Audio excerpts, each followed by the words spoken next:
film that has big time camp. What big movie will be the ultimate champ? You might think you're crazy, might think they're diseased, but they're watching another child to find the best of beasts. We rate each movie in 5 categories, none of which are objective quality. It's Stan, Dean, Jack and Nick who watch it till it's finished, because the love for this movie can be diminished. And maybe the film's plot has no rhyme or reason, but that's a part of charm. Holland's breath is off the season. It's low budget film that is most true. They find a flick that monster boogaloo. Kung Fu Electric Boogaloo. Kung Fu Electric Boogaloo. Kung Fu Electric Boogaloo. Kung Fu Electric Boogaloo.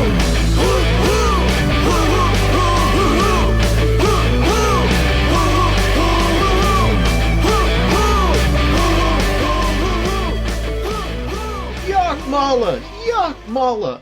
Welcome back, my friends, to the Kung Fu Electric Boogaloo. I am your host, 8th Dan Stanadu, 1/4 of the Gang of 4 in this case, and we're happy to be talking about Season 13, which is Days of Future Past. And, you know, of course, you talk about the Gang of 4. Well, the other members of the Gang of 4, we've got Jack Hall. Me first? What's up, babies? How's it going? It's going great. Great. And how about you, James? James Cotta. For this episode, I'd like you to refer to me as James O., the story of James. Story of James. Okay. And now we have Nick Boxer. You're all my prison bitches. How about if I give you a flute? Would that turn things around? How the hell did he get that flute in there? How did he? Oh, we'll get there. Yes. So the movie that we are talking about is Riki-Oh, the story of Riki, and of course the Days of Future Past concept is James, and so James, explain that, and then I'm going to really enjoy what comes next. Oh yeah. Oh yeah. Been looking forward to that. Days of Future Past is there's a long history of telling stories that take place in the future. Some of them predictive, some of them just dystopic. This one is basically came true. It tells the story of takes place in the year 2001, so 10 years from its release date, 1991. And the other part of the season is that it has to be a date that has passed. That's the future past part. And 2001 has passed, so we've nailed that. If you're keeping track at home. Yes. All right. So, Nick, please tell us the story of Riki. Now, is there a reason this takes place in the movie? There was privatized prisons when this came out. What? Maybe not in Hong Kong. Maybe not in. Yeah. Okay. The story of Riki, summarized. Well, Riki is a badass. He gets sent to prison. He comes up against the warden for some reason. It isn't, or assistant warden. It isn't completely explained. Riki solves all his problems, it seems, by punching the heads off of his opponent. I don't understand why that happens, but it does. This is a gore film. It is fun. Riki's in prison. He has to fight different things the warden sets up for him. That's the story. We also get a couple flashbacks of what led him to prison, as well as how he became such a martial arts badass. Spoiler alert, he learned Kung Fu in what appeared to be one night. No, he knew Kung Fu, but he learned how to be the tough guy that he is and use his superhuman strength properly in one night. Yeah, there's that what's it called? Qigong type of Kung Fu. You learned a specific style.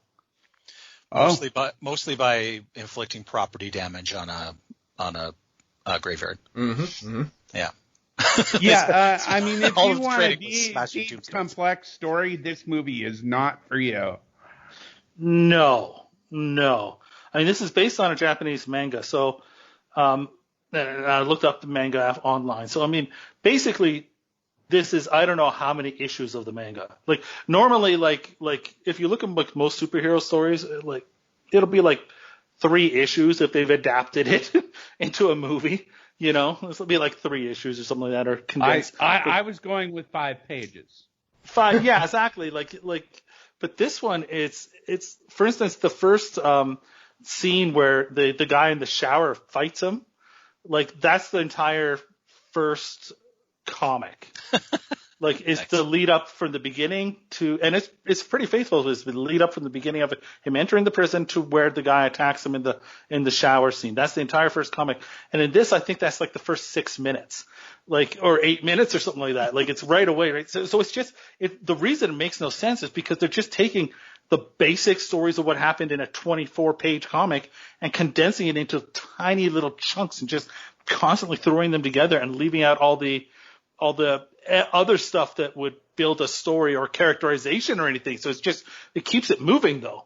Like, but this film, this is not at all about the story. This film it's about the style. I think, the style and the gore. That's what this film is famous for. No, I mean, this was my pick. I had never seen it. It's always been on the list because I love martial arts films. I love gore films. And I was sort of unimpressed by the martial arts and there's the story because it is nothing but gore. The martial arts is not particularly good in this film. No, it's fun. No. Like it's not, for a Golden Harvest film. I mean, we're used to seeing like some great martial arts, and this is nowhere near it on that scale. But I was impressed by the guy who did the good kung fu and the guy that did the better kung fu, and then the assistant warden who had the best kung fu, and then the warden whose kung fu had to be better than everyone else's. Yeah, I thought that, like, they told me it was good over and over, so it must have been. That's true. As long as you say it. But yeah, I mean, it's like, it's up there for oddest movies we've ever seen, but the reason why is because it's the source material and then it's just condensed into a movie. There's also like there's an anime online that's almost the exact same thing. I think it's called Riki-Oh and the Walls of Hell, and that's like the first part of the movie, and then there's a second one. You can find that on YouTube. It's like it's nice quality. I watched that too, and it's like very similar, but it's somehow, even though it's crazy bloody, nowhere near as bloody as this movie. And it's full of gore, but it's not even really good special effects is the funny part. Like, it's just full of it. People love it for that reason, but this isn't exactly the work of Tom Savini. No, there's a subsection, of course, of the martial arts movies that involve a lot of gore, and like, I'll butcher his name, but like, I honestly went into this thinking that this was Takashi Mike. Yeah. Takashi Mike. Yeah. And so I went into it thinking that it was him, and so I was actually thinking of Ishi the Killer. So like, I probably haven't seen this movie, and I guess I was confused going in, so that's fine. But I like that subsection. Is this one a great... You thought you had seen this because you'd seen Ishi the Killer. Yes. Oh, interesting.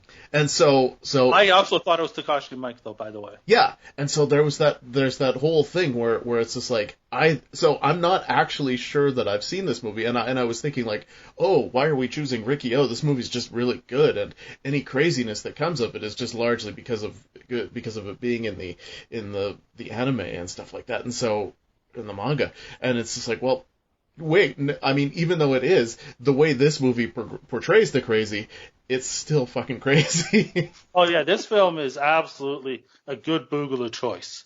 Like, as far as, like, it meets the criteria. Now, of course, I'd like to know, what did you guys learn from this film? I learned the most efficient way to kill somebody is to rip out your own intestine to strangle somebody. Because that happened. Yeah, yeah. For And by the no way, apparent reason. and by the way, that guy's intestines, massive. I mean, those things, that was huge. If you're going to strangle somebody, those are the intestines you want to use. I learned something very, very important in this. I learned that a movie like this has to be watched dubbed with subtitles on, because that was seriously the most Boogaloo thing I could have humanly imagined, is seeing the subtitles of what they were actually saying versus what they actually did say in the dubbed version. Oh, the dubbing is English terrible. dub is one of the worst I have ever seen. I turned the subtitles off, so I missed that. I'm going to have to go back and rewatch this and get a whole Greatest other experience. greatest thing. Like when you have the subtitles on, because the names are all entirely different. Mm-hmm. Oh yeah. And so I figured Oster wasn't the guy's real name. It's high. I did have the subtitles on for parts when I couldn't understand what the dialogue was, even in the dub version, and I had to shut it off though, because it was like watching two different movies at the same time. It is, just like reading the book and watching the movie like concurrently. It was there was one line where the assistant warden says, "You keep fucking with me" or something like that, and the subtitle was, "Creep, you're really vexing me." Yes. There's some parts which I am saving for the what the fuck moments, but like honestly, the what the fucks on the combination of the two alone. But you're absolutely right. When you're watching it and reading it, and it's so different, it's really like watching this movie became a challenge because you're trying to digest so much of it in these two forms. I mean, it's amazing. Like, it's a hell of an experience, but I wouldn't want to do that again. So here's an interesting, great piece of trivia for you guys that you would never guess. So the lead character, Riki-Oh, he's 18 at the time, the actor. He's 18 at the time he did the roles. He's still around. He was nominated for awards for Ip Man. He was in Ip Man 1 and 2 and led Dragon Gate. Like, he's in his mid-40s now, right? Like his career's great. But so that Fang Su Wong, so his real life father has a role in the film. Can you guess what role his real life father had? He's not the warden, is he? The assistant warden. The assistant warden? He's the assistant warden. Nice. Nice. That guy's a Shaw Studios regular, but I mean, a big fat dude, and then you got Riki-Oh, the character who's like the most athletic looking guy. Is chiseled out of granite, yeah. Yeah, and you would never guess that the actor that's his father is the assistant warden in this film. By the way, I would like to say also I'm sure again this is coming up in the WTFs, but I thought an excellent performance by the warden's son. Oh, yes. Yeah, what I presume was the first film role for for what's his name there from South Korea, the leader. What's his name? Young Won. What's his name there? Kim Jong-un. Kim Jong-14. Kim Jong-un. Yeah. Yeah. I presume this was Kim Jong-un's first acting role. I learned that prison is surprisingly clean. I learned that in Hong Kong, apparently in the future, prisoners have free run. I know. It's true. Really, like you just wander around. Ricky goes for a walk at night at one point into the courtyard. Cells, apparently, you're in your cell. You're supposed to be in there, but they're not locked. Apparently, you just do whatever you want. He's put in solitary, and they just put him back in the same cell he was in earlier. So yeah, he just doesn't get food. Overall, I mean, unless you piss off the guys the 4 guys that run the prison, just keep to yourself. Seems fine. Okay, so the one huge guy in the dub version, his name is Tarzan. What was it in the subtitle? In the subtitles, his name is Taizan. So it's not crazy. There is another one that is absolutely batshit insane, which I love. Love, my favorite part of this movie for sure. All right. I don't know. I got nothing left. I feel like the thing is, if we get into any more, we're ruining what we're going to get to in the scoring, which means it's time to go to scoring. Time to go to scoring. In our search for the ultimate B-movie, which is what we're all on about, we rate each film in 5 categories. None of these categories is objective quality. The first one is called Schlock Appeal, and Stan, you're up. It's a pretty it's a schlock monster, I'll say. Like there's a lot to this movie, especially like just trying to watch it, and I think you could even turn the sound off and it would still be hella schlocky. I'm gonna go with an 8. I'm going with 9. This is not beginner schlock.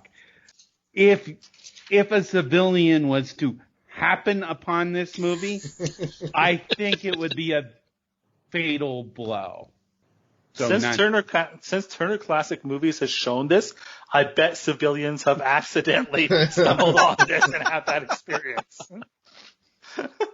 I'm going to give it an 8. It's very schlocky, but it's a little. I mean, that's also kind of the style of the Hong Kong martial arts film. There's a certain schlock to them, anyways.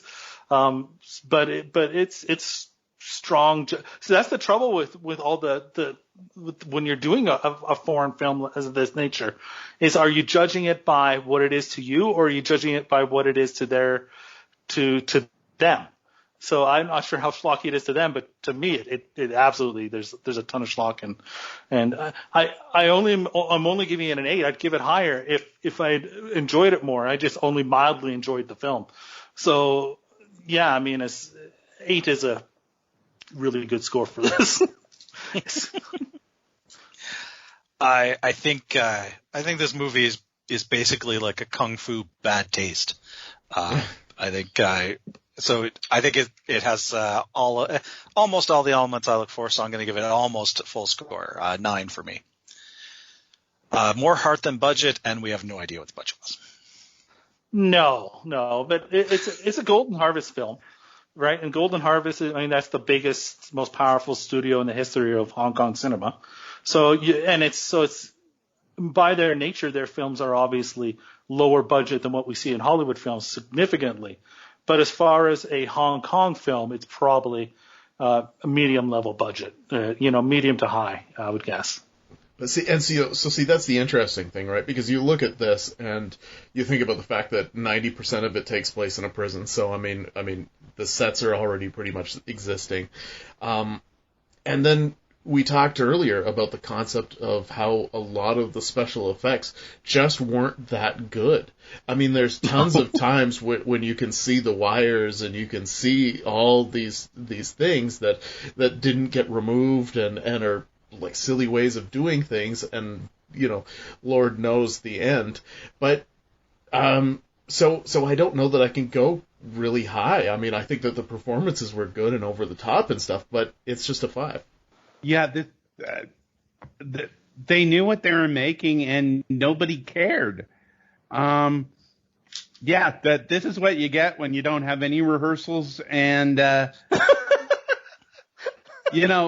tell your actors exactly what's going on. Can I give you guys a piece of trivia that may actually affect this? Sure. Before, just in case. There's a scene where the girl who plays Riki-Oh's his lover or whatever, where she's in front of fire, and they were worried. Riki-Oh, they're both standing in front of fire. Riki-Oh, the character actor, he was doused in water because of the flames and how hot it was. And apparently during the scene, he noticed that her, as he's giving his speech, her neck started smoking. She was getting actual real burns, but didn't stop the scene because he hadn't finished his lines yet. And he commended her professionalism. So there, I don't know if that affects any of your scores, but I thought that was worth throwing out there in this. You know what? They cared enough to go through burns. I would increase my score if she had an actual role in this film. She really doesn't matter. She is the professional. She's the epitome of the Chinese stereotype is women don't matter in films. Yeah, she does not matter in this film. You could take her out and it would not matter in the least.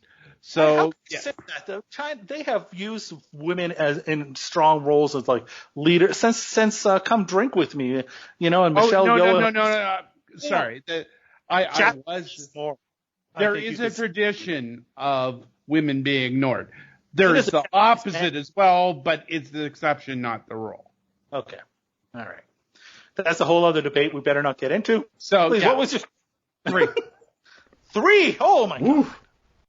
Oh, well, you know what? I have it higher. Like I say, it's I presume it's a Golden Harvest film, but yes, the effects weren't good, but damn it, they threw so much in there. So, sure, the end part with the warden when he becomes that creature, and you're looking at it and you're thinking, my first thought was literally I'm watching it, looking at him, going, maybe that shark that ate Quint wasn't looking so bad after all. So I couldn't tell. Were they reusing footage from the Incredible Hulk when he was hulking out? Because I thought it could have been just color recorrection to get his shirt ripping and stuff. But when he goes in the meat grinder, which of course would be a meat grinder of that type, of course it's in a prison. Whatever they need in a prison, they just put in this prison for the scene. They put so much blood again on the actor fan who played Riki-Oh that there's so much fake blood. It took him 3 days to wash it off. That's great. So I got a 6. I'm surprised that you guys are so hard on the effects. I thought, especially the face removal shots were really cool. There was a couple of God, half that guy's face just got torn off. They don't leave it on screen very long because it probably wouldn't hold up to. It didn't hold up to you guys pausing on it, I guess. Most of those are 4 frames long, but you're not. That one still not enough. Where he punches the top of his head and it splits it in half instead of taking the whole head off. No, are you talking about the knife that slits across his face, which is an awesome thing. Yeah, and that's the thing.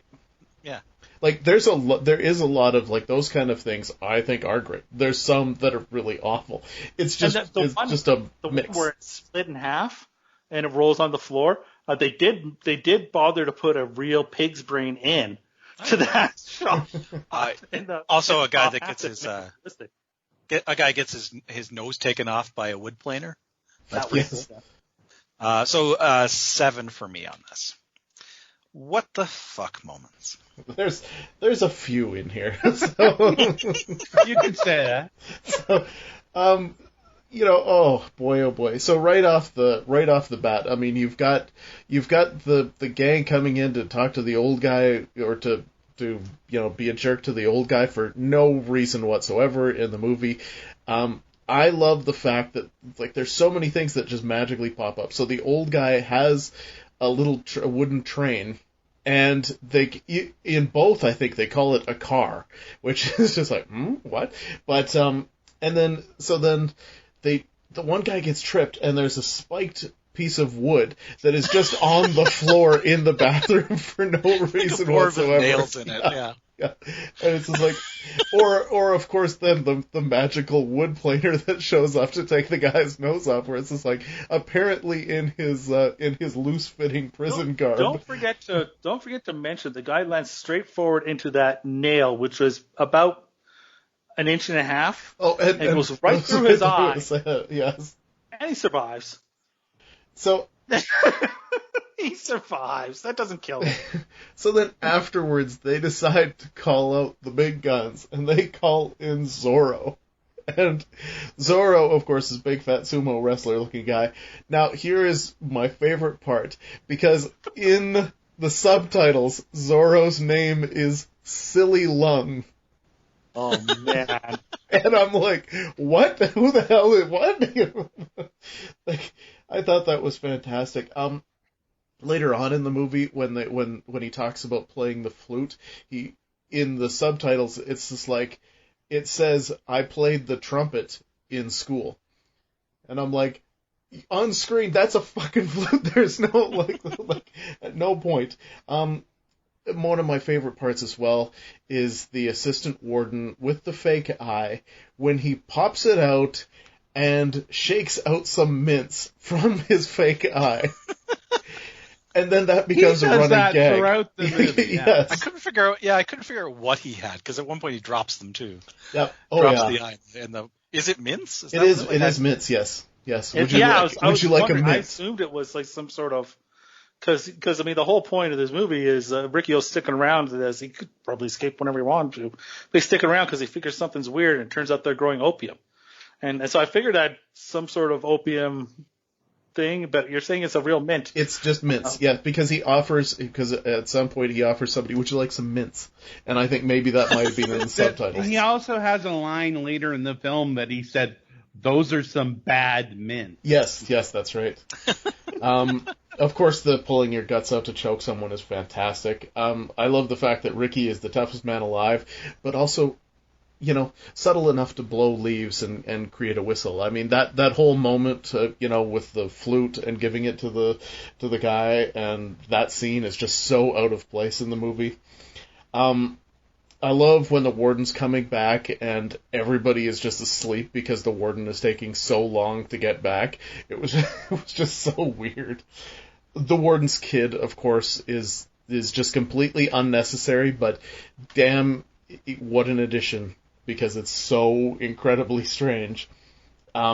The warden has a heart attack at one point, and they ply him with... those are pills to keep him from hulking out to that character. Oh, okay. It's not a heart attack. Those pills are to keep him from becoming that Hulk character at the end. Well, that's cool to know. That wasn't explained in either. I don't know how you got that from this movie. I did not get that from this movie. No, you would have gotten that from... I got that from the trivia. I figured that was from outside, yeah. Yeah. I like the fact that they look like candy. Then I love the fact that he's in the cell that has the compactor, because, every prison has one of those. And meanwhile, Tarzan has busted through the wall, but he is trying to push the compactor up, and we know that he can. But meanwhile, I'm just looking off to the side, and I'm thinking, there's a hole in the wall. You could actually just escape like that. Oh, man. The Gang of Four, at one point, the feminine-looking one, completely kicks a dog in half. That was pretty cool, yeah. That was cool. I mean, it looks great. I mean, the razor blade sandwich that he got at one point, really cool. Like the way that worked. The warden's elephant gun, which caused people to blow up and explode. Loved that. That was great. Yeah, he shot some guy in the ass. Yeah. He exploded. But when the assistant warden gets shot by that and just completely puffs up and explodes, amazing stuff. I mean, honestly, once... You won't use it on Riki-Oh because Riki-Oh's not afraid of bullets. No, because he's got 5 bullets. Mind you. He's got 5 bullets already in him, so bullets obviously don't affect him. Of course, the warden at the end in the Hulk up, and I can let other people talk about that, but I think for me, the biggest question that I have is, okay, so Riki-Oh has this real problem with drugs because that was basically what led to his girlfriend committing suicide, was because she saw people doing drugs. She was just clumsy. She just ran off the top of the roof, and then an obvious dummy splat. Yeah, but I wrote that she killed herself so she wasn't going to be raped by the fat guy. I wrote down she tripped off the top of a building, which is one of the most common causes of death. Yeah, exactly. She just tripped. I agree but with here's Nick. The thing, I did learn this about the movie. I mean, you have to keep in mind, opium, or poppies create opium, and opium is a gateway drug to harder drugs, and harder drugs lead to premarital sex. So you got to be careful. It's true. But so my question is, so Riki, I think he went to prison because of maybe this, because he doesn't like the opium, and that's one of the reasons that he stayed in prison, was because he had to get rid of the opium, he had to clear that out of the prison. So then afterwards, when he punches through the wall, and the rest of the prisoners, and he's just like, "You're all free now," And I'm like, okay, so you have a problem with opium, but you don't have a problem with letting go of all of the prisoners who, Lord knows why they were in prison in the first place. One would expect that it wasn't... Some of them must have been... Apparently all of them I wrote seemed that down. innocent, Like, like a goodly chunk of these guys are guilty of something. Like they're, Like, this isn't the prison with a heart of gold. So, even though they like but Ricky. in fairness, none of them follow him anyway. Yeah, Like, that's he true. opens up and pulls them all. He struts away, and he's like, "You're all free," and they're all But- like, "That's cool." But why We're do free they in here. have to? Yeah, they can just hang out. Yeah. But here's the other thing. Oh, okay. Well, no, I'm gonna jump in now here with it. There's a point in the movie where all of a sudden all these guns pop out of the wall and they just start shooting everything in the courtyard. Even if you're free to get to that hole, theoretically they could have just blown everybody away, including Riki-Oh, at any point in time, because he runs from all those massive bullets too. It's almost like this movie doesn't have any logic. And so it's due to that lack of logic that I will happily give this movie. Oh, I'm gonna give it a 10 for fun. Oh, that was a WTF score? Yes, that's what we're doing. It's WTFs. Oh, no. Thought we were still discussing the plot. Well, because the No, plot is filled with WTFs. Yeah, no, I have to say, you explained a lot of Riki-Oh's motivations that I have to say I did not get at all. I really thought the whole opium thing was just there. I didn't get the sense that Riki-Oh cared whatsoever. You mentioned a lot of WTFs there. I only got two more that I really want to discuss. Number one, you mentioned the effeminate member of the Gang of Four. I spent a majority of this movie actually trying to figure out if that was a female playing the role or not, and I have been completely unsuccessful. I don't know what they were going for.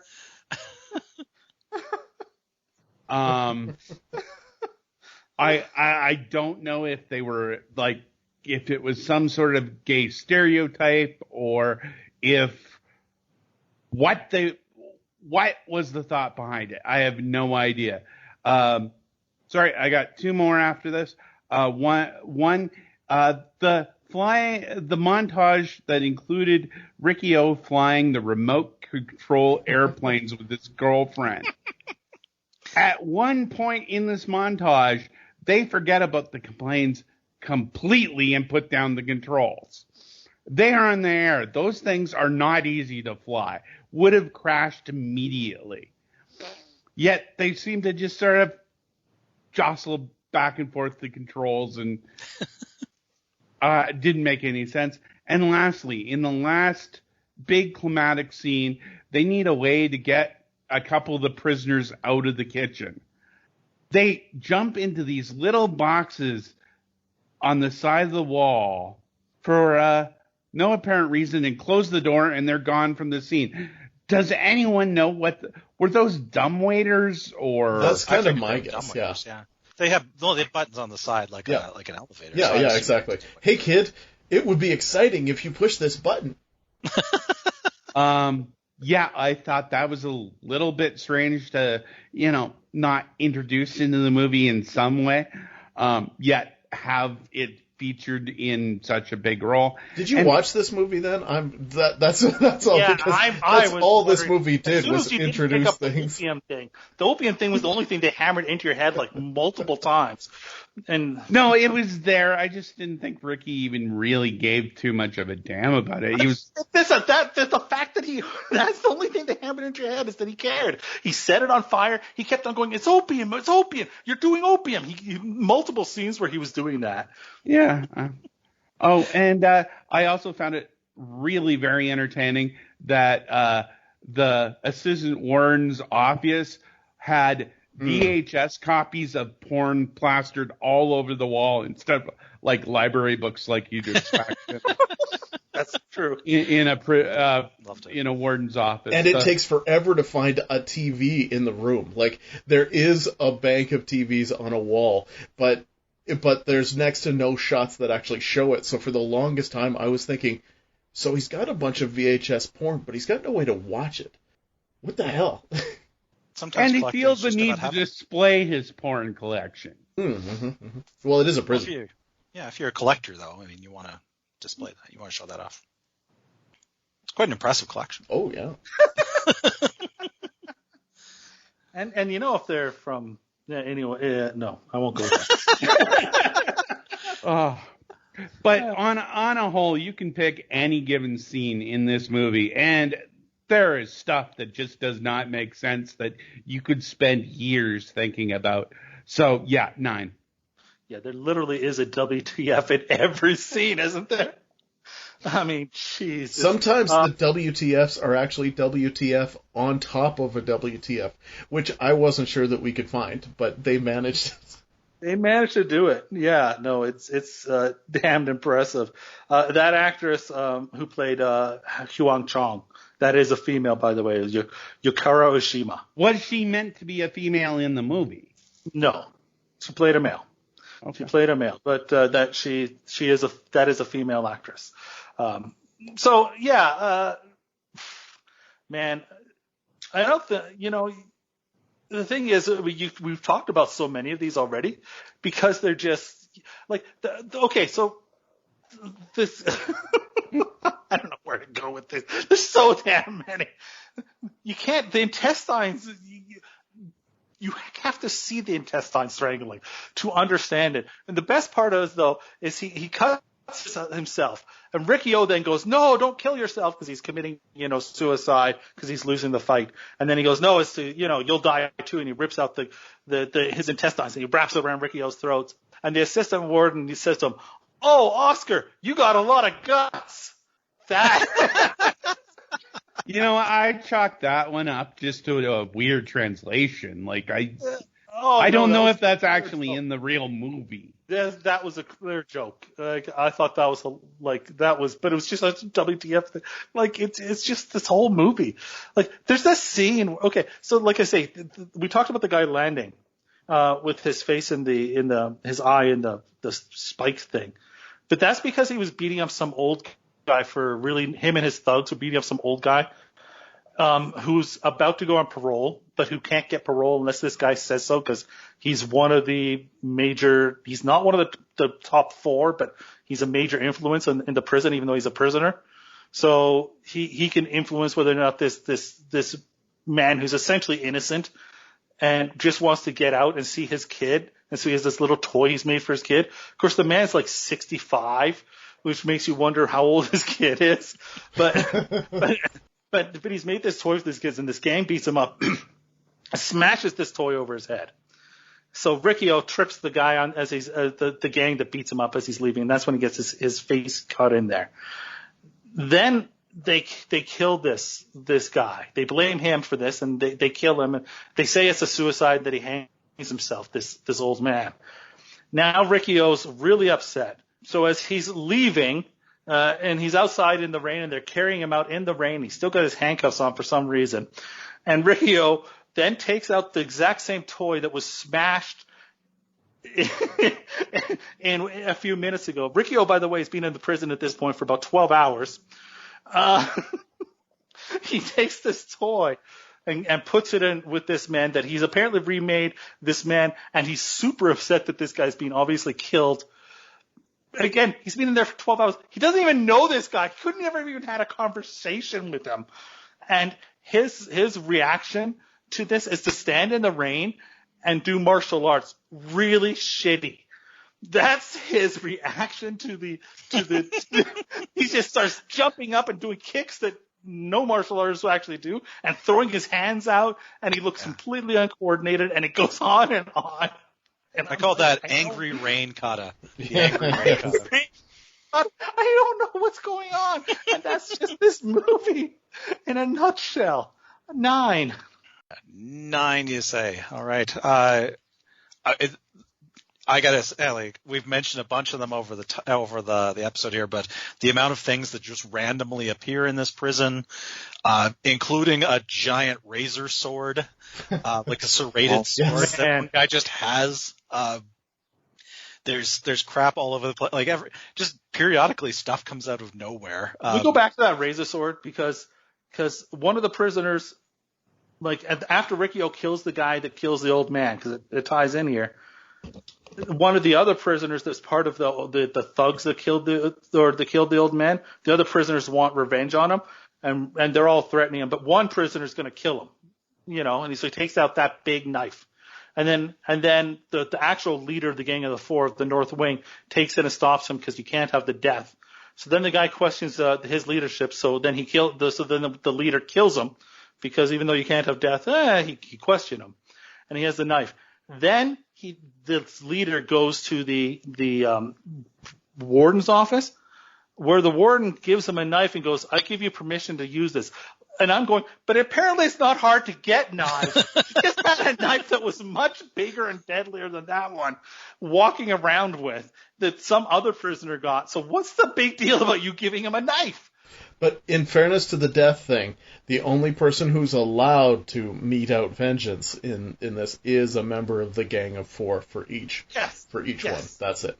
Yeah. But apparently, I'm more convinced, why is getting a knife from the warden such a big deal when he just had a much bigger, more deadly knife, and that anybody could get. So one other quick question before, I'm sorry, James, get back to you, but what was the name again of the big fat guy that was bribed to kill Ricky because he's hungry, with rice? Silly Lung. Silly Lung. And in the American, he was called? Zorro. Okay, in the mango, he's called Bando. So I just wanted to get that out there. Perfect. Nothing at all alike. That's fantastic. Love it. I can't believe no one mentioned the plethora of weird cells they put him in at this point. Because there's a cell that fills with concrete. There's Why would you need cells that do that? For what reason? Well, and the worst part is because the warden has already said that prisoners are great because you treat them well, you feed them well, and they're a great cheap source of labor. But meanwhile, apparently if you step out of line, then you get stuck in the trash compactor cell or the concrete cell. Like it's so very weird. All right, I'm sorry, James. We're stepping all over your moment. Did you give a score there?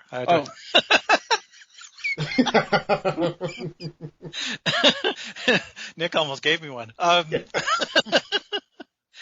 I like not to belabor this. It's hard not to. So Ricky has it out with one of the big bad guys and kills him. And then this guy has a nephew named Alan, and then there's a bit of a challenge of who's gonna have control of Alan, who's gonna be like overseeing Alan. And Ricky teaches him how to do the like whistle onto a leaf thing, so he and Alan become buddies. The other three leaders bring Alan in, and they're like, "You've got to go kill Ricky." And this guy does not have the equipment to go kill Ricky at all. He's like the Poindexter of this film. And they're like, well, we've got his knife. We got that fancy knife that that you were talking about. And he's like, no, Ricky's a really good guy. And then they're like, you better show him. And one of the guys stands up and pulls down a white sheet, and behind it is the skinned body of his uncle and the tattoos of his uncle nailed to the wall, all bloody. Just the whole back tattoo. And they're like, Ricky did this. And you knew he didn't. Which is weird enough, but they didn't know Alan was going to say no, which means they set this up in case he said no. They had that anyway. But then something they did later. They were prepared for this eventuality by skinning this guy. But Alan watched. I like that they skinned him, killed. and then I like that they skinned him. Then the guys find him, and they say he's still alive. And then the very next scene has Ricky going, "He's dead now," and getting revenge. So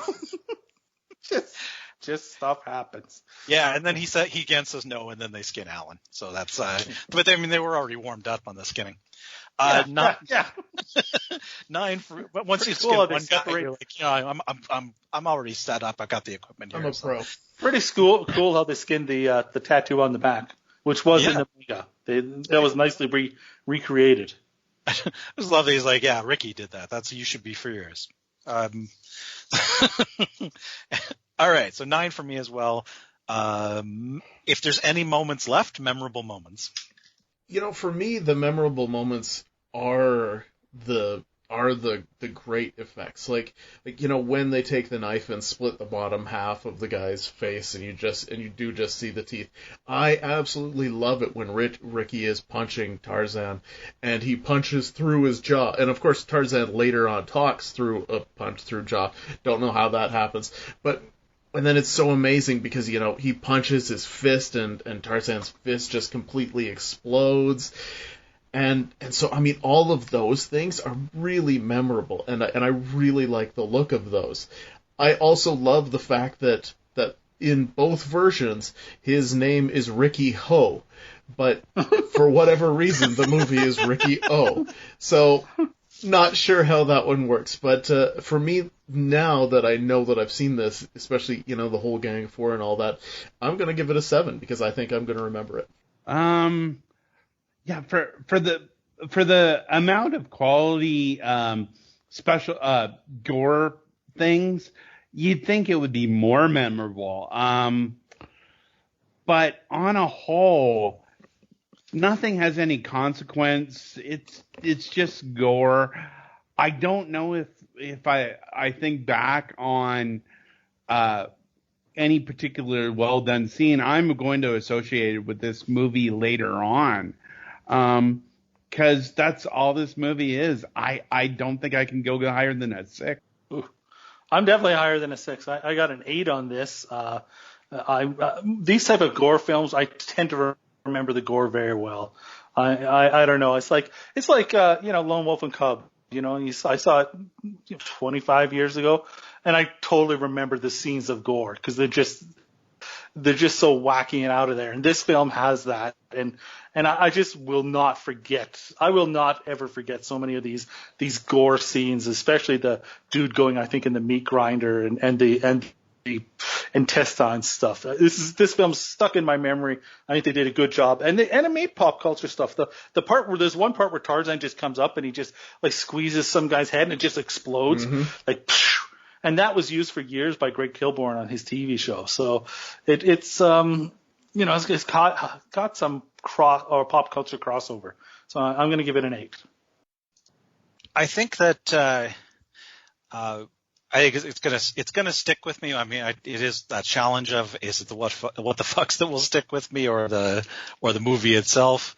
But I love the bits where, like there's one point where he does an uppercut and just takes the guy's jaw completely off. That was great. I didn't expect the gore part of it. I wasn't anticipating that. So about 10 minutes in, when he punches directly through the guy, puts his arm completely through the guy, it just came out of nowhere for me. So you didn't know the movie's reputation? No, not at all. No, I didn't know anything about the movie. Oh wow. Stan and I had this great exchange where he thought that this film was Ichi the Killer, and I'm like, oh yeah, I saw Ichi the Killer like 20 years ago. Or 30 years ago. And then I realized, like, I'm thinking of Tetsuo the Iron Man. So I haven't seen Ichi the Killer either. I haven't seen either one of these movies. So it's, I'm probably going to remember this as Ichi the Killer, though. Now that I say that. I'm giving it a 7 out of 10. Crazy concept. This one's a hard one for me because it's very crazy. But there's a lot of crazy things that happen, but that's from a manga, like all of that stuff actually existed in a book, and they're just transposing that into a movie. And so I think that that's not all that crazy. When they do a lot of this kind of thing when they make these movies, so I'm really only going to give it a 4. This is tough. You kind of want to go high, yet at the same time, gore is the genre of Hong Kong film. And it is based off a manga, which, a lot of that stuff was already there, and it's from what I understand, it's a fairly loyal, adaptation, if just only as a, best of reel. Yeah, I want to go high, but I can't. I'll go with a 5, though. I'm going much higher. I think this is just absolutely insane. Everything about this is insane because it doesn't bother to make any sense. Like, it never bothers to really explain how he became superhuman in the first place. He's just superhuman. Like that, and then they put it in the prison, and sure, okay, I guess it ripped off Green Arrow Max a little, but yeah.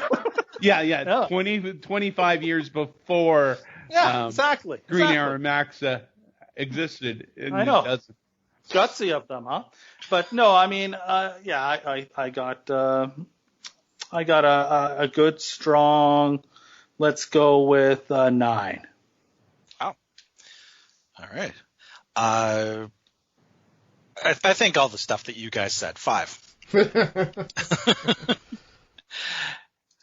All right, that brings us to the end of scoring, and this film has a quite respectable 71.5 out of 100, which is tied with both Star Crash and Ninja the Violent Sorcerer.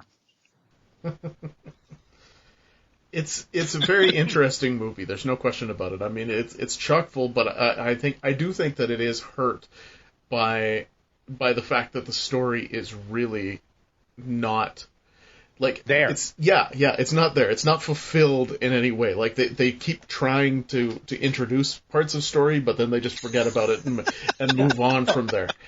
It's a good Boogaloo movie, but it's not being put in my regular rotation. Oh. All right. Well, no accounting for taste. Harsh criticism. All right, James. Why don't we do some business? All right. If you have not done so already, please subscribe to the show on YouTube and whatever podcast app you choose to use. They're all equally good. Also, we are on Instagram at Kung Fu Electric Boogaloo, and we are sponsored by WeTalkPodcast.com, which is the home of the Octagon, where you can keep track of all of these movies. And we've got something like 90 of them on there now. And you can, and if you go there and this is equally Boogaloo to Star Crash, you can just click on that, takes you right to the episode of Star Crash. Perfect system. Also, they are on We Talk Podcasts on Twitter and on Facebook. Awesome. Well, not the World of Tomorrow. I keep getting that confused. It's Days of Future Past. Season 13 is in the home stretch, and we are carrying on next episode with Equalizer 2000. So who knows what the hell that one's going to be like? But I doubt it'll be. I hear it's about a sex robot. Sex robot. Yeah. Yes. that needs to take matters in its own hands. Exactly. Yeah. That's the difference. It's the opposite of Cherry 2000. How many we have with the year in the title? So there was Cherry 2000. It's 3.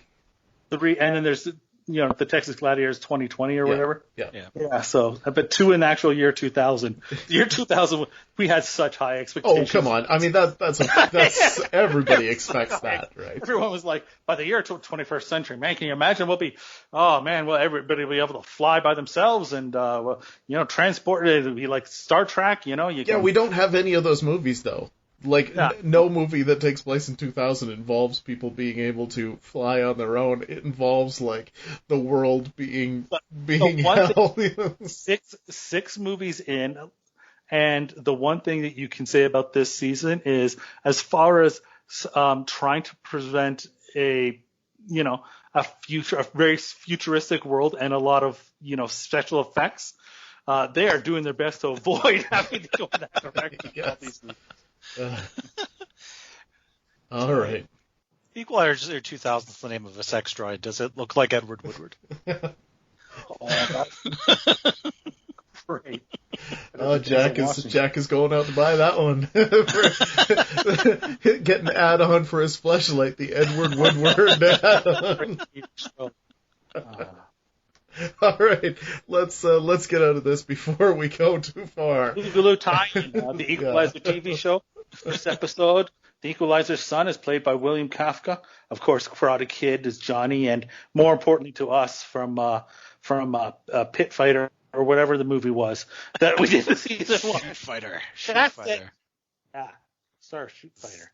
Nice. Boogaloo tie-in. All right. Well, 6 degrees. let's do it. So, for Jim, and for Jack, and for Nick, I am your host, 8th Dan Stanadu, and thanks for listening to the Kung Fu Electric Boogaloo!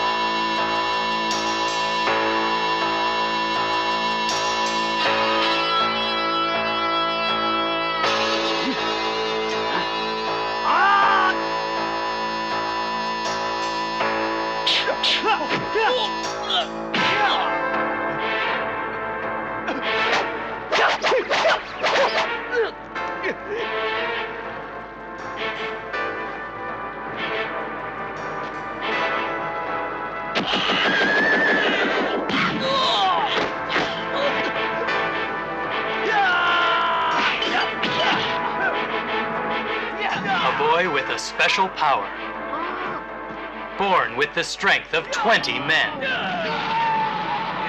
He was sent to a correctional facility where the laws of survival take precedence over the laws of man.